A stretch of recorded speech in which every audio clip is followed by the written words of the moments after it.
The vote was not close. 712 member species cast their ballots through the Grand Accord sealed channel, and when the tally resolved on the central display above the Chamber of Voices, the number sat there like a stone dropped into still water. Asterisk 709 in favor of expulsion. 3 abstentions. 0 opposed. Ambassador Yara Ose of Earth did not flinch. She had been warned, of course.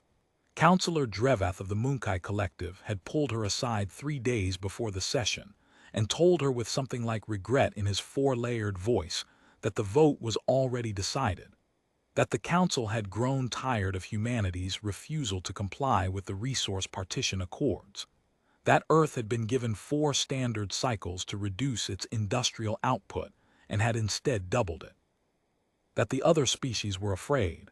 An afraid species did not vote with generosity. She had thanked him. She had gone back to her quarters and slept 8 hours. Now she stood at the floor of the Chamber of Voices, 712 alien representatives arranged in a rising bowl around her, and she let the number settle. 709. She pressed the small communicator at her wrist, 1 tap. That was the signal. Commander Petra Voss received the tap at 3:40 ship time aboard the UEFS Constant Asterisk, holding position 40,000 kilometers off the Council Station's secondary docking ring. She set down her coffee. "All stop," she said. "Full broadcast, all frequencies, chamber feed on screen." Her bridge crew moved without noise. They had rehearsed this. Every officer on every one of the 11 Earth vessels currently in this system had rehearsed this. The feed from the Chamber of Voices filled the main screen, Ambassador Osai, small and alone on the chamber floor, the tally burning above her head like a second sun. Petra watched. In the chamber, the presiding voice of High Arbiter Senvai, a towering Quelthrin whose ceremonial robes swept the floor in 3 directions, announced the result with the formal neutrality his position required. By supermajority declaration, the species known as Homo sapiens planetary designation Earth, Sol system, is hereby removed from membership in the Grand Accord of Civilized Worlds. All trade protections, transit rights, and diplomatic recognitions extended under Accord Charter are rescinded effective immediately. Earth vessels operating within Accord-designated space have 48 standard hours to withdraw. Silence. Then a low sound, a murmur of something like relief, moved through the upper tiers. Ambassador Os waited for it to settle. Then she spoke. Her voice carried without amplification, a trick of the chamber's acoustics that the architects had designed to favor the powerful and the large. It had never been designed for a human woman of medium height and absolute composure, and yet the room heard every word. 709 of you voted to remove us, she said. I want to begin by thanking you. The murmur changed texture. You have been debating what to do with humanity for 11 years. 11 years of committees and subcommittees, of partition proposals and compliance frameworks and threatened sanctions. 11 years of arguing about what cage to build, what leash to attach, what ceiling to install above our heads. She paused. You have spent 11 years of your civilization's energy on us, and today you gave us the greatest gift you could.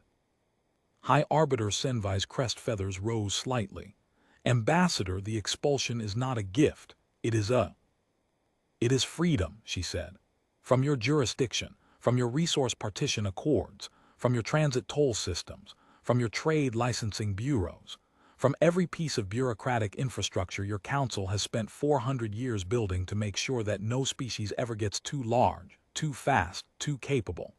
She looked up at the tiers slowly, making sure she met as many sets of eyes, stalks, and optical membranes as she could. You called it civilization. We noticed it was a ceiling. No one spoke. The Accord's 48-hour withdrawal window is generous, she continued. We won't need it. Our vessels are already withdrawing. 11 ships, that's all we brought here. We wanted you to know that we are not afraid of you. She folded her hands in front of her. "We are simply done asking permission." She turned and walked toward the exit corridor. Behind her, the chamber erupted.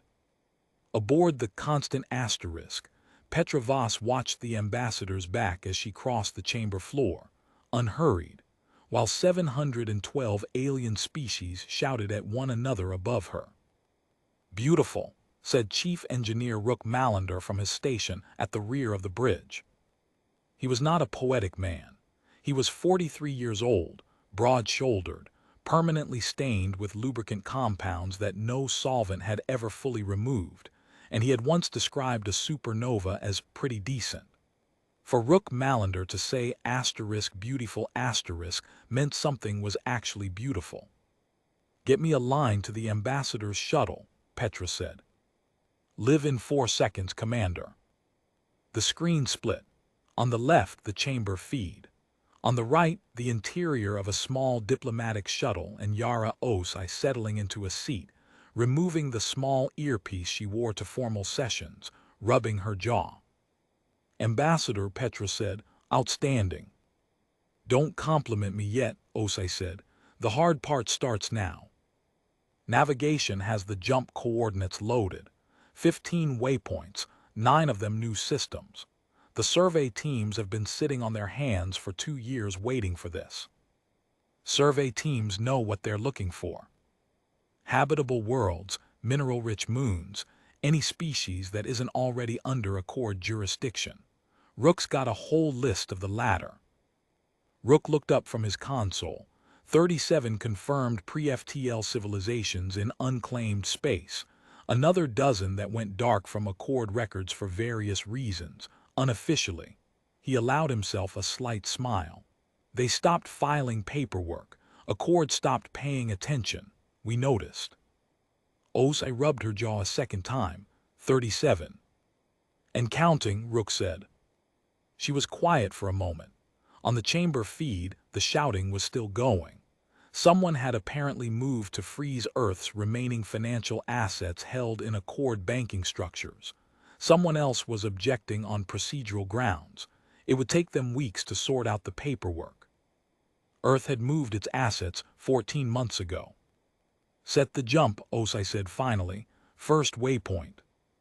Petra nodded to her navigator. "You heard the ambassador." They made the jump at 4:11 ship time. The first waypoint was a system the Accord had cataloged as barren and logged as low priority. The Accord survey had been conducted by a single probe, 200 years prior, with instruments that, by current Earth standards, were laughably crude. The Accord had missed the methane-processing organisms in the third planet's upper atmosphere. It had missed the crystalline lattice formations on the fourth moon that registered, under Earth's newer spectral analysis, as structured, deliberate, made. Rook was on the comm to the science team, within 6 minutes of dropping out of FTL. "Someone's home," he said. The Thuresi did not have faster-than-light travel. They did not have radio. They communicated through a complex system of bioluminescent signaling that their bodies produced naturally, and they had been watching the stars for 11,000 years from the surface of their moon, believing, correctly, that something was out there, and incorrectly that it would never bother to find them. The Constant Asterisk contact team descended in a shuttle with every light on. It took 6 weeks to establish a basic shared vocabulary. It took another 3 months before the Thuresi Governing Council, a body of 42 elders who communicated in overlapping light pulses that the translation software eventually learned to parse, understood the offer humanity was making. No partition accords, no resource ceilings, no compliance frameworks. Technology exchange, mutual defense, trade rights with no licensing bureau, a seat in whatever came next with full voting weight.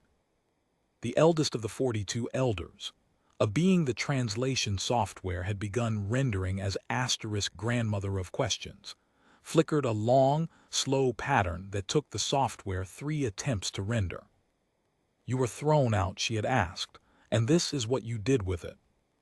Ambassador Osai, watching the translation feed from orbit, had laughed, actually laughed, a sound that surprised even her. "Tell her yes," she said. "Tell her that's exactly what we did with it." Grandmother of Questions flickered again. "Then we will join the ones who build, the software rendered. We have been waiting a very long time for someone who was not afraid of ceilings." 3 years later, the Grand Accord of Civilized Worlds sent a formal diplomatic communique to Earth requesting a meeting.